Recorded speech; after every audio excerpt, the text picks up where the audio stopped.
Hey everybody, it's Master Gallengeist here, bringing you my review of the first of last week's episodes of the Shannara Chronicles Paranor. And this episode was pretty good in what it was doing to, give us more backstory on Eritrea and Cogline and kind of get everything a little bit moving forward with the whole Bandon situation. So, we see that Eritrea and Jax kind of, get back to Lee because they're trying to get, more help for what's going on with Al-Anon and them.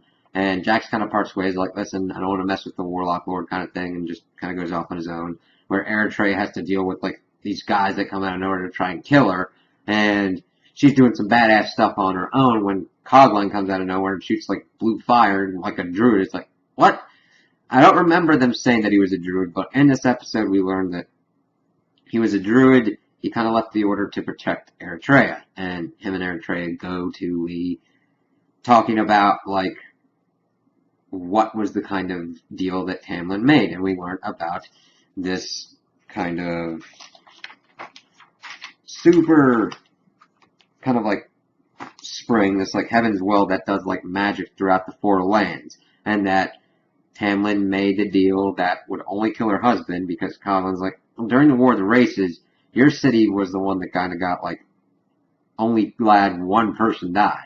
It's yeah, I made the deal with the Warlock Lord. He killed my husband, and to replenish his magic, he'd drink from Heaven's Well. And if he'd done that, he would kind of doom the whole world, pretty much. So it's okay, they've been stewards of this for centuries, and this is another thing that we gotta stop going forward. It's alright. And as we're going a little more forward in the episode, Eritrea is grilling him for the truth about the tattoo on her back. And we find out that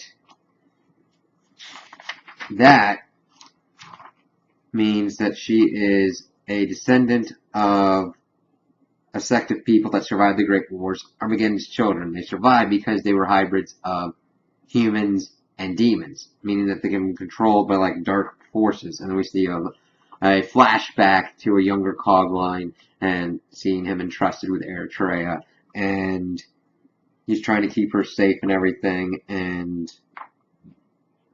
didn't want the truth to kind of destroy her. You can be a force for good. That's why the Elcrease chose you to open the blood fire. And just saying that her mother believed that she could be good. So while this is going on, we see everything going on at Paranor. We see that they are trying to make a plan, and that Al-Anon's got a plan but isn't telling Will, and that Merritt should not come with them, and so she storms off in a puff. So they go in, and Bandon's got Flick, and he's give me the skull, and they're let Flick go first. He's okay, and then he slashes him on the face and infects him with the Warlock Plague. I'm the only one that can heal him. Give me the skull. So we see at this point that Merritt has come back in and is sneaking into the chamber and tries to make an illusion for Bandon to fall prey to it. He's about to go for it, but then he sees him I see you. And then Al-Anon tackles them, and she hits this rune and pretty much makes a prison where you can't do violence or magic, and the longer you stay in there, the weaker you become. And it's oh shit. So of course, we're outside, and we're kind of trying to figure out what's going on. Will's pissed off that nobody told him what was going on, but of course, Bandon would have read his mind. He tries to heal Flick with his elf stones, but that just makes it worse. And they're just kind of looking around to kind of find a way to get to the skull. And it's well, you need the Shannara and the Druid to get and do it. So they're able to kind of find a way to kind of get to where the skull's hidden. And it's alright, they use both of their powers and they're teleported somewhere. It's oh shit, we'll have to see what's going on with this. And we get back to kind of Eritrea and Cogline's storyline, and we get Eritrea pretty much being trained. Cogline takes her to this kind of police station where he's got a Mordrake imprisoned. He's well, we're gonna have to see what your powers can do. So of course, he kind of undoes the kind of cell, has her go in there and tries to use her powers, and she has it bow to her. It's wow. and she comes out and says, like, it was easier than I thought it would be. And that she liked it, and that kind of scared her. It's like, oh shit. So,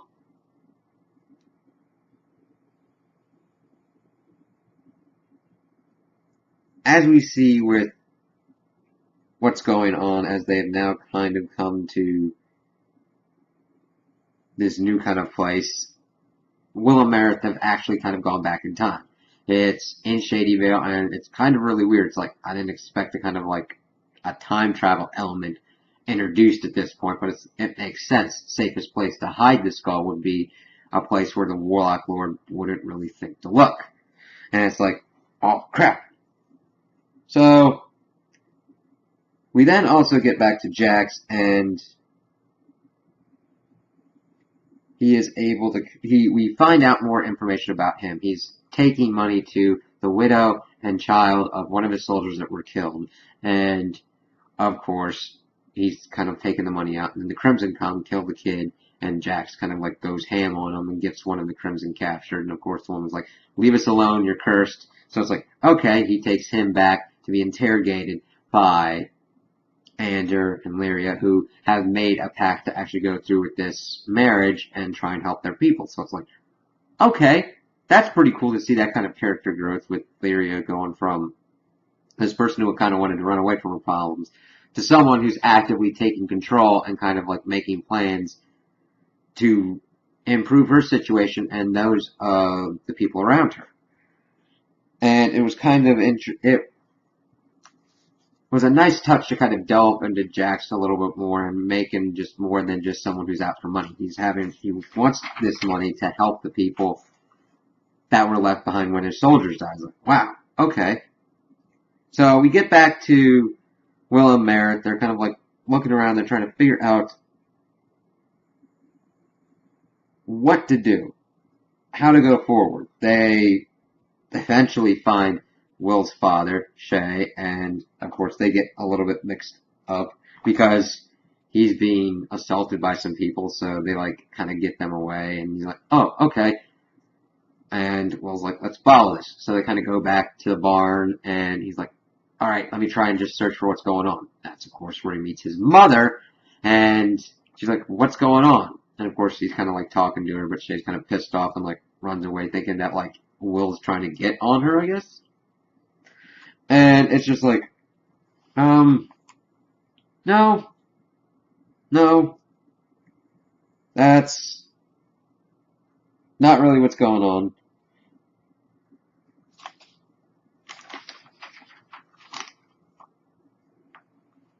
Alright, let me see here.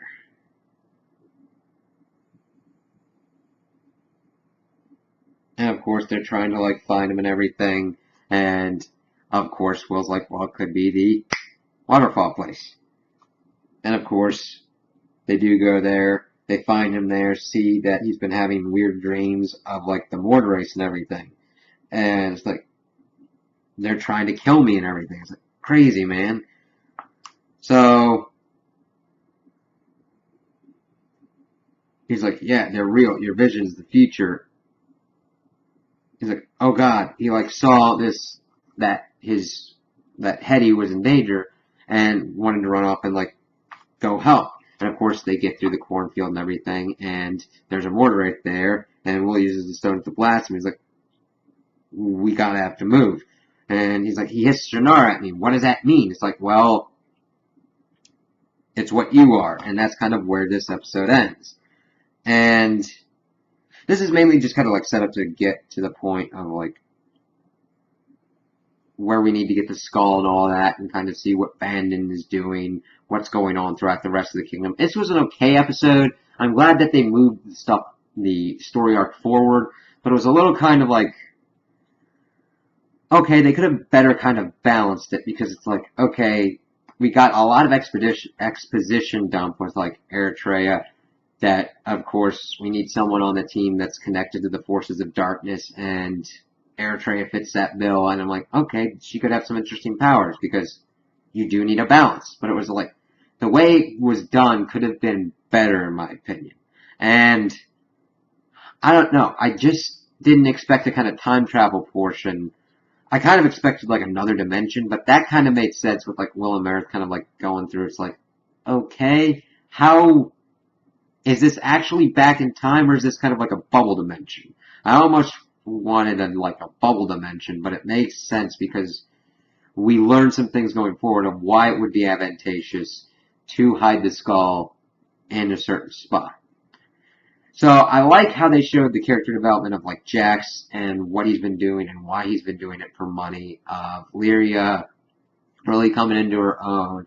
Also seeing that like when Cogline made the remark that he wanted Eritrea and Lyria to move past the mistakes of their parents, but of course we see Lyria also doing that now in a position closer to her mother.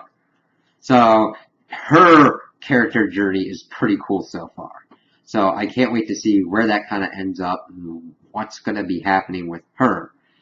Eritrea, of course, she's badass as all hell, and I love her action scenes. This will be a kind of cool, kind of different way to kind of take her, see how she kind of like meshes up with like Will and Meredith going forward. And of course, since Will is going to have to be connected with Meredith because she could potentially be the kind of like new druid figure. We're seeing that of like the next generation kind of taking over because Al-Anon seems like he's not doing well. So we'll have to see how that all shakes out.